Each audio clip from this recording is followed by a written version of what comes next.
Luego a partir de ahí ya hay muchos matices. A partir de ahí ya hay muchos matices. Hay muchas épocas que han marcado muchísimo desde el punto de vista histórico la ciudad. Siempre se suele resaltar la Sevilla Puerta de India. Bueno, cuando se inicia el monopolio del comercio con América, cuando los reyes católicos establecen el comercio con América y convierten a Sevilla en la sede de la casa de contratación en 1503, hace que Sevilla sea el lugar del cual parten todos los barcos hacia América. Sí, bueno, todos los barcos que legalmente partían hacia América. De manera que cualquier persona que legalmente quería hacer una operación, quería viajar a América, quería hacer una transacción económica o tener un negocio allí, pues tenía que pasar por aquí.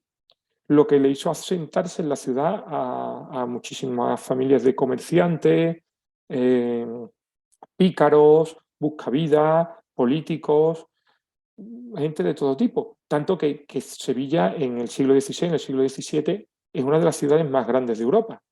Tiene una población contemplada entre los 100.000 o los 150.000 habitantes, que para la época era mucho, era muchísimo. Es decir, por encima solo estaban Londres y Roma, y al mismo nivel que París o Amberes, que Florencia, que eran ciudades, bueno, pues de un nivel a nivel europeo brutales, ¿no? Para lo que era la época. Entonces, el primer eslabón es ese, ¿no? Yo creo que esa es lo que más se ha resaltado. Pero eso no se queda ahí.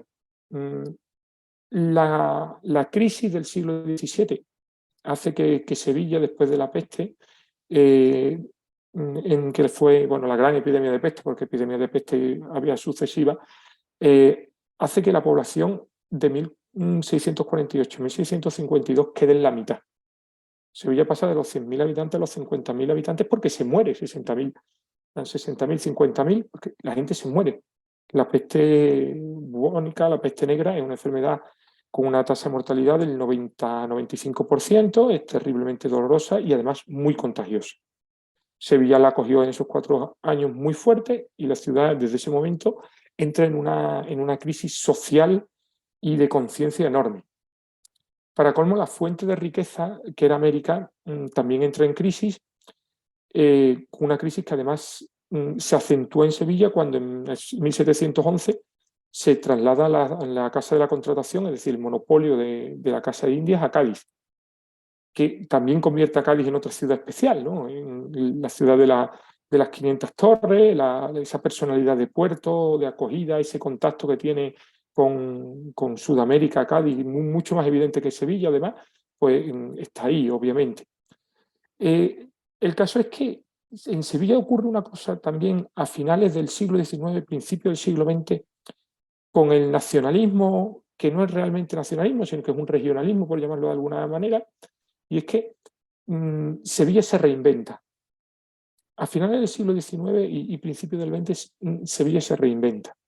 Se reinventa en base, es verdad, a lo que ven gente de fuera, a lo que ven los viajeros del XIX, ingleses, especialmente en Sevilla franceses, pero sobre todo se reinventa en base a unas figuras clave que la transforman.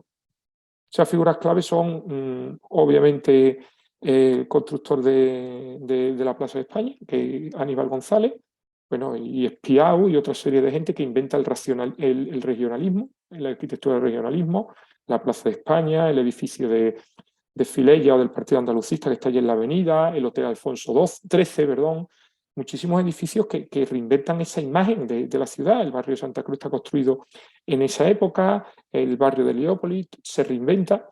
Y luego un movimiento popular muy fuerte de gente de determinados barrios que mantiene su identidad desde una idea pobre, desde una vida pobre, como puede ocurrir en el barrio de la Macarena, en el barrio de Triana, pero que consiguen, gracias a figuras concretas, imponer sus gustos, su estética y su visión de muchas cosas. Por ejemplo, en el barrio de la Macarena aparece un señor que se llama Juan Manuel Rodríguez Ojeda, que era bordador y que desde la Hermandad de la Macarena transforma la Semana Santa estéticamente. La Semana Santa tal como la entendemos hoy es incomprensible sin la Hermandad de la Macarena. y sin un hermano que en aquella época era prácticamente uno de los grandes dioses del país, como era Joselito el Gallo. La tauromaquia a principios del siglo era como el fútbol de ahora, para entenderlo de alguna manera, y Joselito era muy macareno y hizo muchísimo por la hermandad.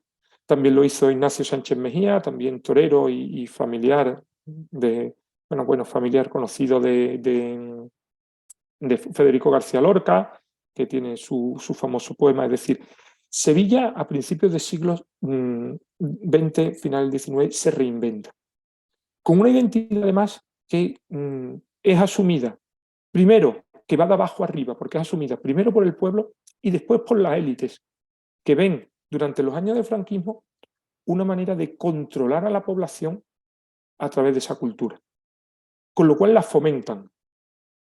Y acaba generándose una identidad que cuando llega la democracia y podía haber muerto, verdaderamente podía haber muerto, vuelven a confluir una serie de gentes que la hacen avanzar y que ante el peligro de morir la transforman. Es aquí, por ejemplo, cuando por influencia, por cuestión de genio, por cuestión de personalidad, en los años 60, 70, aparecen, por ejemplo, las grandes bandas del rock andaluz, Smash, Triana, Silvio, Lole Manuel. Es decir, una manera nueva de fusión, en parte muy en contacto con la base de Morón, también una influencia de los Estados Unidos, una base norteamericana de Morón, una influencia fuerte, y que hace que desde allí, y también, vuelvo a repetir, desde el sentir popular de los nuevos barrios que surgieron en los años 60, como por ejemplo el Tirolínea, como San Jerónimo, como el barrio León, que es la parte final de San Gonzalo, barrios nuevos que retoman esa identidad popular sevillana, esa idea de ciudad propia. Entonces, yo pienso que lo que hace verdaderamente especial a Sevilla es esa continua construcción de sí misma y esa continua reivindicación desde lo popular, ese reinventarse desde lo popular.